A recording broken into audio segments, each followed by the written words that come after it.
World War I fueled a global demand for rum, a crucial morale booster for the soldiers. Boston, a major player in the Purity Distilling Company's rum production, saw a surge in molasses imports. To meet this demand, the company made a critical error in judgment.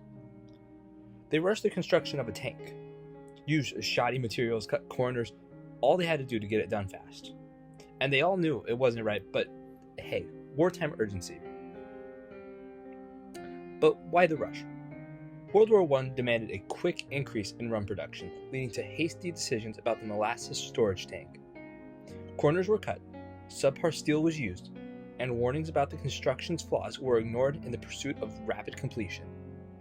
This left a massive ticking time bomb in the heart of the North End. January 15th, 1919.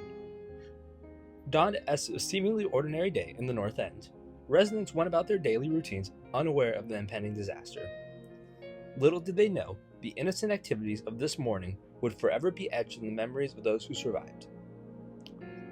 Shortly after 11:20 a.m., a terrifying groan echoed through the neighborhood. The poorly built tank, unable to withstand the immense pressure of millions of gallons of molasses, began to bulge outwards. The molasses wave swept through the streets with an unstoppable force. Homes were destroyed, businesses flooded, and people caught in its path were thrown into a life or death struggle. The immediate aftermath of the scene was utter chaos. People were trapped in sticky molasses, struggling to breathe or move. First responders arrived on the scene, but the molasses itself became an enemy.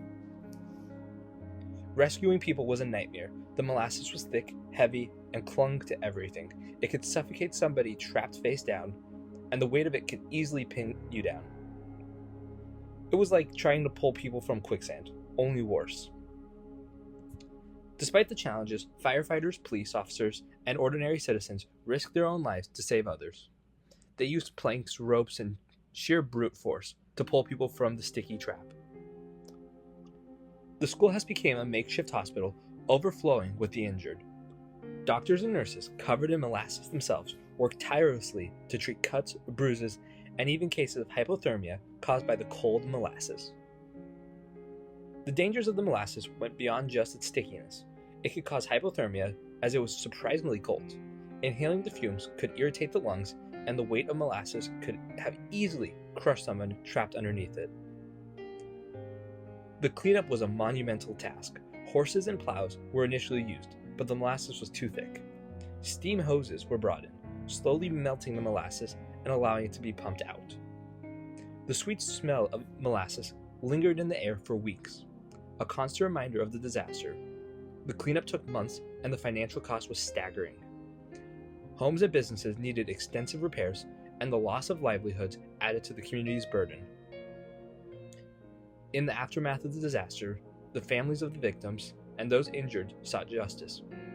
A long and arduous legal battle ensued, with the survivors suing the Purity Distilling Company for their negligence.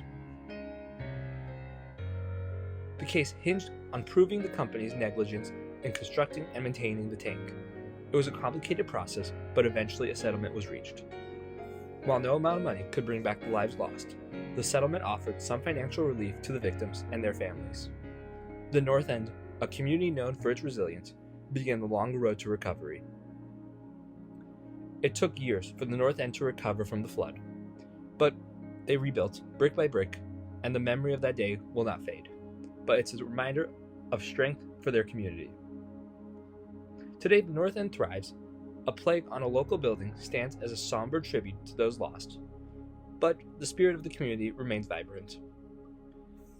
The aroma of fresh bread fills the air, children play in the streets, and laughter of families echoes through the neighborhood.